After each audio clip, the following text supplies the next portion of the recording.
যেদিন সবজি খেতে ইচ্ছা করবে না কিংবা মাছ মাংস বাড়িতে থাকবে না, সেদিন আপনারা দুর্দান্ত স্বাদের আলু ডিম সয়াবিনের এই রেসিপিটা বানিয়ে নিতে পারেন। রেসিপিটা দেখতে যেমন সুন্দর হয়েছে, খেতেও দারুণ টেস্টি হয়েছে। দুপুরে ভাতের সঙ্গে যদি এই রেসিপিটা থাকে, তাহলে কিন্তু আর মাছ মাংসের কথা মনেই আসবে না। সম্পূর্ণ ভাত এই একটা রেসিপি দিয়েই সুন্দরভাবে খাওয়া হয়ে যাবে। তাহলে চলুন বন্ধুরা, দেখে নিন আজকে আমি কিভাবে এই দুর্দান্ত স্বাদের ইউনিক রেসিপিটি বানিয়েছি। নমস্কার বন্ধুরা, সর্বাণী রান্নাঘরে আবারও চলে এসেছি নতুন একটা রেসিপি নিয়ে। আর আজকে আমি ডিম আলু সয়াবিন দিয়ে ভীষণ সুস্বাদু একটা ইউনিক রেসিপি আপনাদের সঙ্গে শেয়ার করতে চলেছি, যেটা ভাত রুটি পরোটা সব কিছুর সাথেই খেতে দুর্দান্ত লাগবে। তাহলে চলুন বন্ধুরা, দেখে নিন আজকে আমি কিভাবে সয়াবিন ডিম আলু দিয়ে রেসিপিটা বানাতে চলেছি। আজকে রেসিপির জন্য এখানে আমি 1 বাটি সয়াবিন এটাকে জলে সেদ্ধ করে নিয়েছি। আর সেদ্ধ করে নেওয়ার পর জল আমি নিংড়ে বার করে দিয়েছি। ভিডিওটা বড় হয়ে যাবে, সেই জন্য অফ ক্যামেরায় আমি এই কাজটা করে নিয়েছি। আর এখানে দেখতে পাচ্ছেন 4টে আমি আলু নিয়েছি। এই আলুগুলোকে আমি খোসা সমেত জলে সেদ্ধ করে নিয়েছি। এখন এই খোসাটা আমি এই আলু থেকে ছাড়িয়ে নেব। তবে বন্ধুরা, আমি আজকে আলু সেদ্ধ করে নিয়েছি, আপনারা চাইলে কিন্তু সেদ্ধ না করেও রান্নাটা করতে পারেন।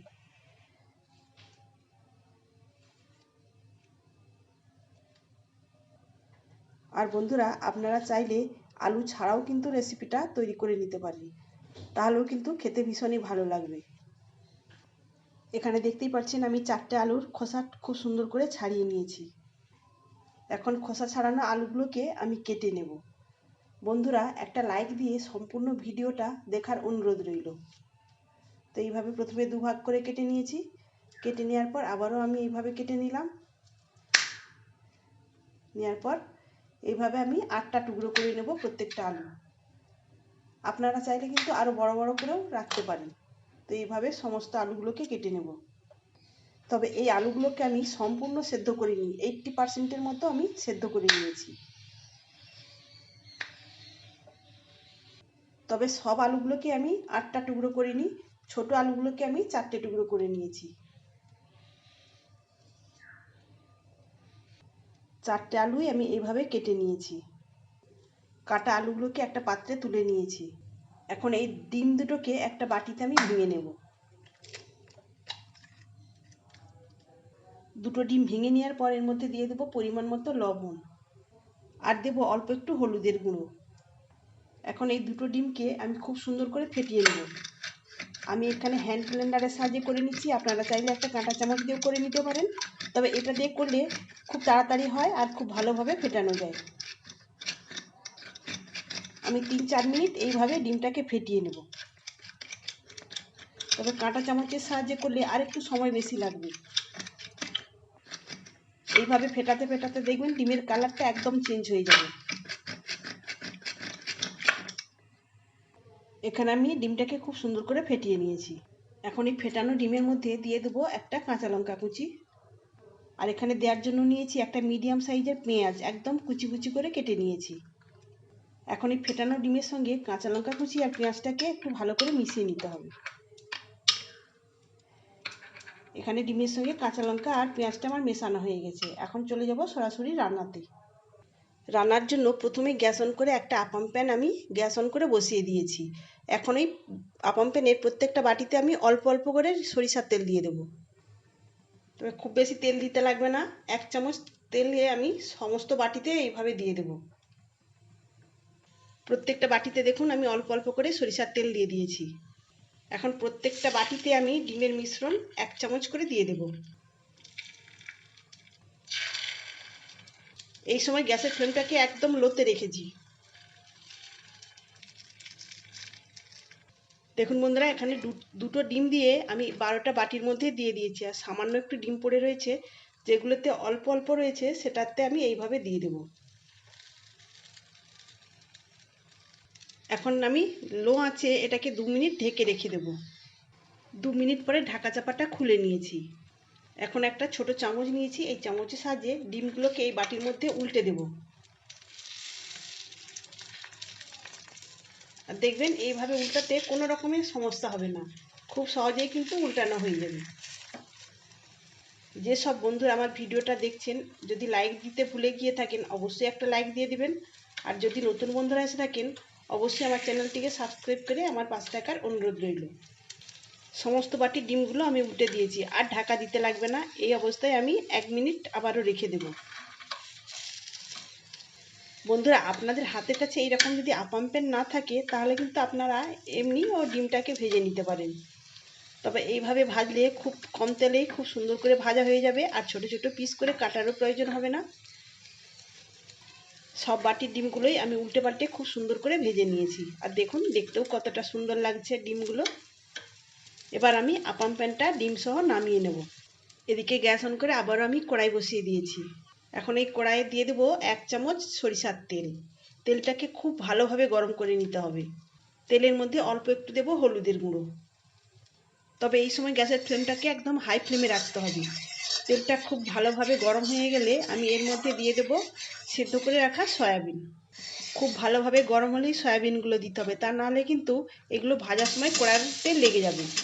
এখন এই সয়াবিনগুলোকে একটু নাড়াচাড়া করে আমি ভেজে নেব, এতে সয়াবিনের কাঁচা গন্ধটা চলে যাবে। আর দেখুন খুব ভালোভাবে তেলটা গরম হয়ে গিয়েছে। তারপরে আমি সয়াবিনগুলো দিয়েছি, আর কড়াইয়ের গায়ে লেগে যাচ্ছে না। এখন এইভাবে আমি 2 থেকে 3 মিনিট নাড়াচাড়া করে সয়াবিনগুলোকে ভেজে নেব। সয়াবিনগুলোকে আমি প্রায় 3 মিনিট নাড়াচাড়া করে ভেজে নিয়েছি। এখন এই সয়াবিনগুলো তুলে নেব। সয়াবিনগুলো তুলে নেওয়ার পর ওই কড়ার মধ্যেই দিয়ে দেবো আবারও 1 চামচ আমি সরিষার তেল। এবারেও তেলটাকে খুব ভালোভাবে গরম করে নিতে হবে। তেল খুব ভালোভাবে গরম হলে আমি সেদ্ধ করে রাখা আলুগুলো দিয়ে ভেজে নেব।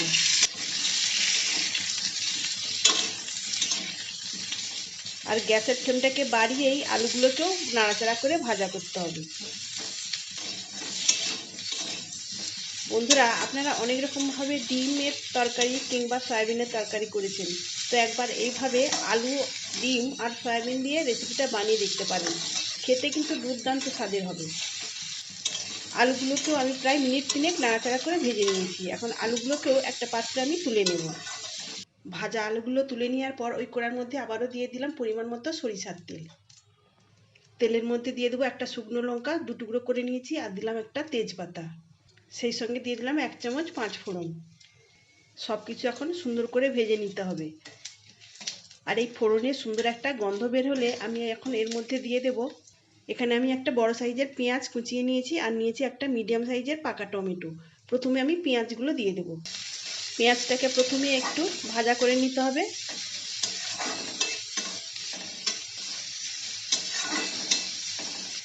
আর বন্ধুরা, রান্নাতে দেওয়ার জন্য এখানে একটা মশলা বেটে নিয়েছি। মশলার মধ্যে রয়েছে 2টো কাঁচা লঙ্কা, 1 টুকরো আদা, আর নিয়েছি 7-8 কোয়ার মতো রসুন, সেই সঙ্গে নিয়েছি 1 চামচ গোটা জিরে। সব কিছু একসঙ্গে বেটে নিয়েছি। আর আমি এখানে রান্নার পরিমাপ অনুযায়ী এই মশলাটাও দিয়েছি। এখানে পেঁয়াজটাকে আমি প্রায় মিনিট 2 নাড়াচাড়া করে ভেজে নিয়েছি। এখন আমি এর মধ্যে দিয়ে দেবো কেটে রাখা পাকা টমেটো। এখন পেঁয়াজের সঙ্গে টমেটোটাকেও নাড়াচাড়া করে নরম করে ভেজে নিতে হবে। যতক্ষণ না টমেটো নরম হচ্ছে ততক্ষণ পর্যন্ত এইভাবে নাড়াচাড়া করে নিতে হবে। তবে গ্যাসের ফ্লেমটাকে বাড়িয়েই আমি এই কাজটা করে নিচ্ছি। এখানে দেখুন টমেটো খুব সুন্দরভাবে নরম হয়ে গিয়েছে। এখন আমি এর মধ্যে দিয়ে দেবো বেটে রাখা বাটা মশলা। বাটা মশলা দিয়ে একটু নাড়াচাড়া করে ভেজে নেব। এর মধ্যে রসুন, কাঁচা লঙ্কা আর আদা রয়েছে, এর কাঁচা গন্ধটা চলে যাওয়া অবধি এইভাবে নাড়াচাড়া করে ভেজে নিতে হবে। তবে তার আগে এর মধ্যে আমি শিলপাটা ধোয়া জল অল্প করে দিয়ে দেবো। সামান্য জল দিয়েছি। এবার এই মশলাটাকে সুন্দর করে কষাতে হবে।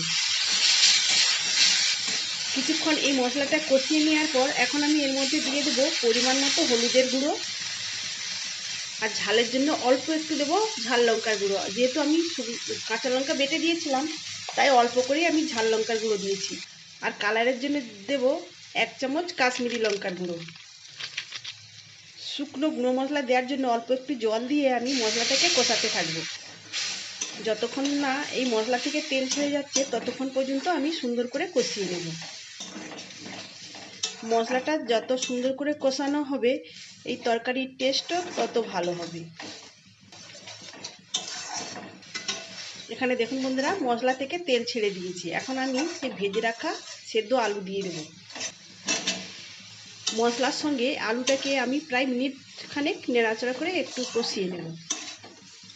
মিনিট খানেক আলু কষিয়ে নেওয়ার পর আমি সেদ্ধ করে রাখা সয়াবিনটাও দিয়ে দিলাম। দিয়ে সব কিছু একসঙ্গে নাড়াচাড়া করে আবারও একটু কষিয়ে নেব। সব কিছু কষিয়ে নেওয়ার পর এখন আমি এর মধ্যে দিয়ে দেবো গরম করে রাখা জল।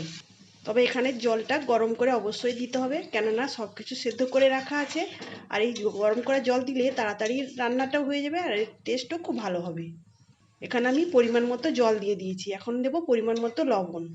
তবে জলটা আপনারা এখানে দেখে দেবেন, যতটা গ্রেভি রাখতে চাইবেন সেই মত বুঝেই এখানে জলটা দিতে হবে।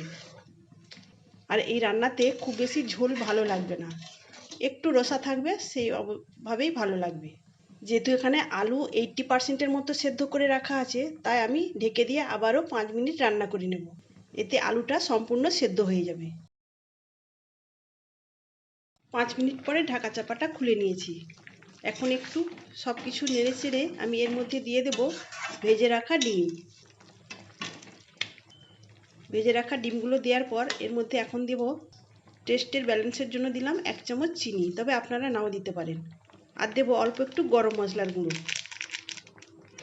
এখন একটু নেড়ে চেড়ে মিশিয়ে নিয়ে আবারও 2 মিনিটের জন্য ঢেকে রাখবো। 2 মিনিট পরে ঢাকা চাপাটা খুলে নিয়েছি আর এখানে আমার তৈরি হয়ে গেল ডিম আলু আর সয়াবিনের ভীষণ সুস্বাদু একটা ইউনিক রেসিপি।